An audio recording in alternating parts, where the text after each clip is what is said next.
안녕하세요. 재개발연구소장의 염소장입니다. 오랜만에 인사를 드리는데요. 잠실분동 하단 이제 저희 분양하고 있던 매물 다 끝나고 다음 현장진들을 좀 찾다가 보니까 이제 시간이 많이 좀 지체가 되는데요. 이번에 소개시켜드릴 구역은 민간도심 복합 개발을 추진하고 있는 곳입니다. 민간도심 복합 개발에 대해서 좀 아셔야 되는데요. 아마 이제 재개발 투자하시는 분들 민복에 대해서 공부 많이 하셨을 거예요. 정말 많은 곳에서 서울에 정말 많은 구역들이 민간도심 복합 개발 할 거다 라고 지금 얘기하는 곳들이 되게 많고, 그리고 뭐 동의서를 다 걷어놨네 어쨌네 뭐 이런 구역들이 굉장히 많습니다. 자, 근데 동의서를 다 걷어놨다고 해서 추진이 또 빠른 거냐? 물론 그건 아니죠. 물론 이제 막 시작한 데보다는 빠를 수 있어요.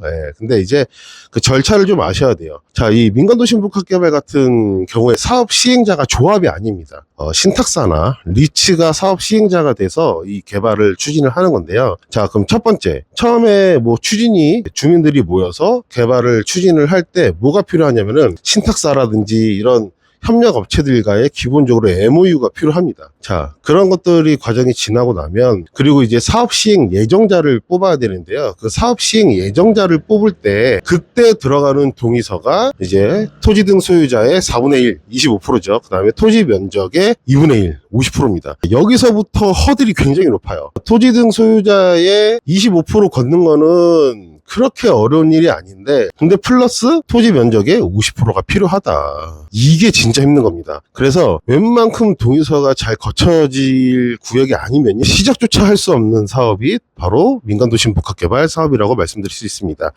자, 그렇게 해서 사업 시행 예정자를 선택을 해서, 그리고 입안을 하고, 그 다음에 구역계가 확정이 되면 또 동의서를 걷어서 이제 혁신지구, 정비구역 지정이 아니라 이제 혁신지구 지정이 되는 건데, 자, 이제 구역 지정이 될 때 필요한 동의서는 토지 등 소유자의 3분의 2 플러스 토지 면적의 50%입니다. 67%, 그 다음에 50%가 필요해야, 있어야 이제 구역 지정이 가능하다는 말씀을 드리고 있는 거죠. 자, 그렇게 되면은 이제 더 이상 동의서 거둘 일이 없는데, 그게 마지막 동의서예요. 자, 거기까지 과연 거쳐져 있는, 준비되어 있는 구역들이 얼마나 되느냐.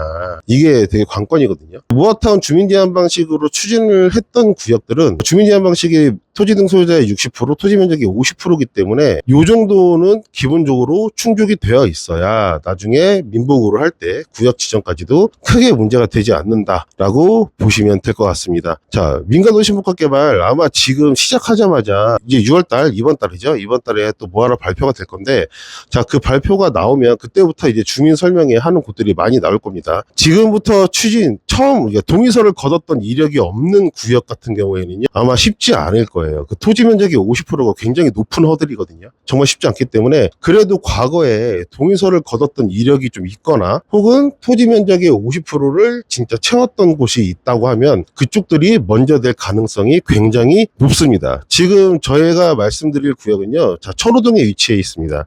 암사 역세권으로 해서 민간도심 복합개발을 추진을 준비하고 있는데, 여기는 6월 27일 날 주민설명회를 시작합니다. 자, 동의서는 아까 전에 제가 언급해드린 것처럼 여기는 원래 모아타운으로 하고 있었던 곳이에요. 동의서를 진구하고 있었던 곳인데, 민간도심 복합개발 사업을 어떻게 보면 기다리고 있었다라고 좀 생각을 하시면 좋을 것 같습니다. 사업성이 훨씬 더 좋기 때문이죠. 자, 지금 여기는 아까 말씀드렸던 토지 등 소유자의 60%, 그 다음에 토지 면적의 50% 이상 이미 모아타운 추진할 때 걷었던 곳이기 때문에 나중에 교체 작업만 하면은 여기는 구역 지정까지도 크게 문제 없이 진행될 수 있는 그러한 구역이라고 말씀드리고 싶습니다. 소액으로 내가 상급지는 가기 솔직히 힘들잖아요. 뭐 한 1, 2억대 투자 가지고 잠실, 강남 뭐 이런 데를 사실 들어갈 수는 없어요. 지금은 쉽지 않은데, 근데 내가 1, 2억대로 확실한 재개발을 내가 투자하고 싶다, 확실하게 추진될 수 있는 곳에 투자를 하고 싶다라고 하시는 분은 이 천호동 암사 역세권으로 진행이 되는 민간도심 복합개발 예정지, 여기를 눈여겨보시면 너무나 좋을 것 같습니다. 실투자금 2억도 안 들어갈 것 같고요. 다음에 27년 5월 정도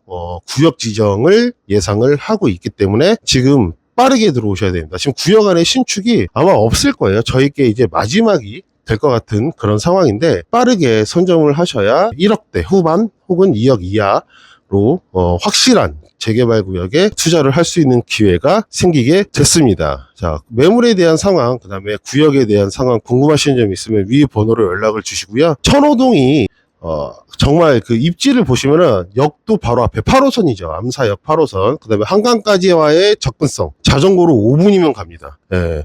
1억대 투자로 한강과의 접근성이 굉장히 좋은 재개발 투자지는 눈 씻고 쳐다봐도 아마 찾기 쉽지 않을 거예요. 토지 등소유자 약 600명, 예정 세대수는 최소 3,000세대.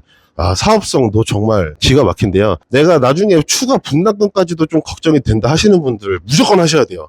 추가 분담금에 대한 부담도 확 낮출 수 있는 그 정도 굉장히 훌륭한 사업성을 띠고 있기 때문에 천호동 민간도심 복합개발 사업 예정지 눈여겨보시고요. 이 번호로 연락을 주셔서 빠르게 내 상황에 맞는 내가 또 원하는 스펙들이 있잖아요. 뭐 전용 면적, 실사 면적 이런 것들 따져가면서 선점을 하시려면 빠르게 움직이셔야 되니까 위 번호로 연락을 주시기 바라겠습니다. 지금까지 재개발 연구소장 염소장이었습니다. 감사합니다.